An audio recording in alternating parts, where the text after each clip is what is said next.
राधे राधे। मेरे प्यारे भाइयों बहनों माताओं व बंधुओं, संस्कार की बातें चैनल में आपका स्वागत है। बंधुओं, आज मैं आपके लिए लाई हूँ पौष मास के रविवार की कथा। जो मनुष्य भी पौष मास के रविवार की कथा को सुनते हैं और व्रत को करते हैं, उनकी सभी मनोकामनाएं पूरी होती हैं। बंधुओं, पौष का महीना प्रचंड शीत ऋतु का होता है। इस महीने में सूर्य की उपासना, वह भी विशेषकर रविवार को करने से उपासक का तन, मन और भाव तीनों ही शुद्धता को प्राप्त करते हैं। पौष माह के रविवार को बंधुओं इस प्रकार भगवान सूर्य की पूजा करें। पौष मास के रविवार को सूर्य की उपासना के लिए सूर्योदय से पहले उठना चाहिए। स्नान एवं वंदन के बाद तांबे के कलश अथवा किसी भी धातु के पात्र में जल भरकर उसमें रोली, चावल, लाल रंग के फूलों को डालकर इस प्रकार से अर्घ देना चाहिए कि जल की धारा के बीच से उगते हुए सूर्य का दर्शन करें। दिन भर व्रत रखकर शाम के समय अग्निहोत्र आदि कर बिना नमक का भोजन करना चाहिए। इस प्रकार इस महीने प्रत्येक रविवार को सूर्य की उपासना करने से दैविक, दैहिक और भौतिक तीनों कष्टों से छुटकारा मिलता है। उपासक की बुद्धि सूर्य के प्रकाश की तरह प्रखर हो जाती है। समस्त देवताओं के मुखिया भगवान भास्कर अर्थात भगवान सूर्य अपने धाता स्वरूप से संपूर्ण जगत को धारण करने और सबको कर्म जगत में प्रेरित करने के लिए वंदनीय है। जगत की समस्त घटनाएं तो सूर्य देव की ही लीला विलास है। एक और जहां भगवान सूर्य अपनी कर्म सृष्टि सर्जना की लीला से प्रातः काल में जगत को संजीवनी प्रदान कर प्रफुल्लित करते हैं, तो वहीं दूसरी ओर मध्य काल में स्वयं ही अपने महेश्वर स्वरूप से तमोगुणी लीला करते हैं। मध्याह काल में अपनी प्रचंड रश्मियों के द्वारा शिव रूप से संपूर्ण दैनिक कर्म सृष्टि की रजोगुण रूपी कालिमा का शोषण करते हैं। जिस प्रकार परमात्मा अपनी ही बनाई सृष्टि का आवश्यकता अनुसार यथा समय अपने में ही विलय करता है, ठीक उसी प्रकार भगवान आदित्य मध्य काल में अपनी ही रश्मियों द्वारा महेश्वर रूप में दैनिक सृष्टि के विकारों को शोषित कर कर्म जगत को रिष्ट पुष्ट, स्वस्थ और निरोग बनाते हैं। बंधुओं, यदि आपने हमारे चैनल को अब तक सब्सक्राइब नहीं किया तो जरूर करें और बेल आइकन दबाना ना भूलें ताकि आपको हमारी आने वाली सभी वीडियोस की जानकारी सबसे पहले हो सके। बंधुओं, वीडियो को पूरी सुनने के बाद कमेंट बॉक्स में जय सूर्यदेव जरूर लिखें। बोलो सूर्य भगवान की जय हो। पौष मास के रविवार की कथा।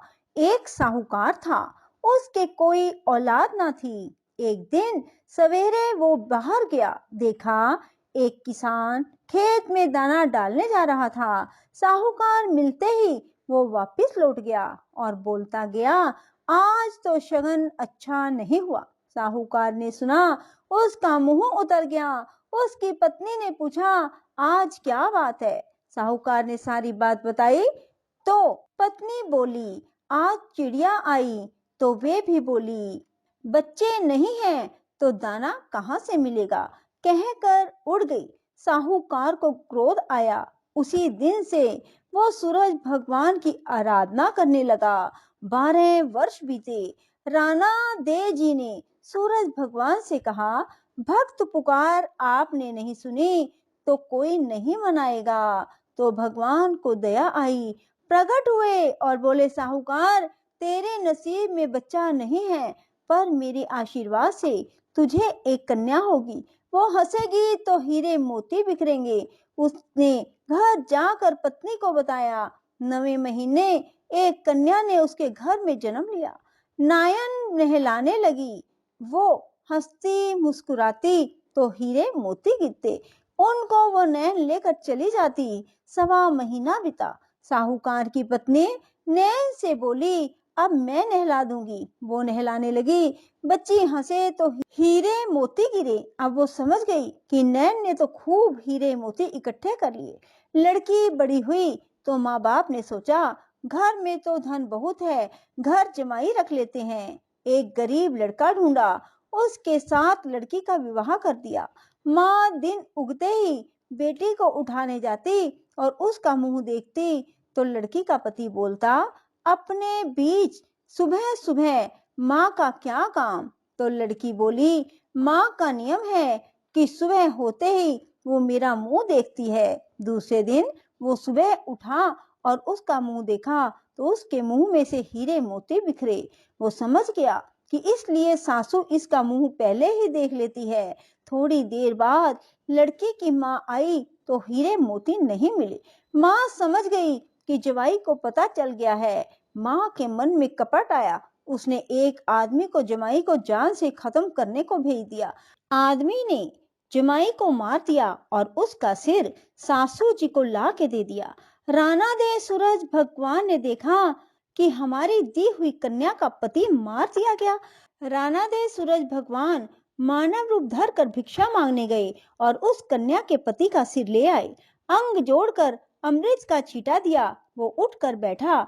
घर गया तो बेटी ने पूछा, पौष रविवार का मेरा नियम है, दिन अस्त हुए बाद खाना नहीं खाने का, फिर आप इतनी देर से क्यों आए।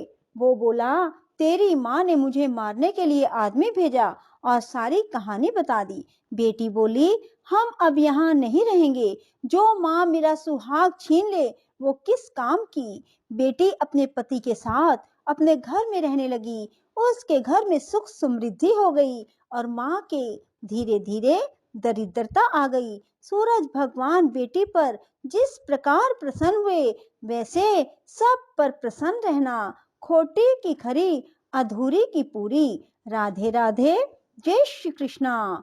बंधुओं, यदि आपको हमारी वीडियो पसंद आए तो इसे लाइक करें और शेयर भी जरूर करें।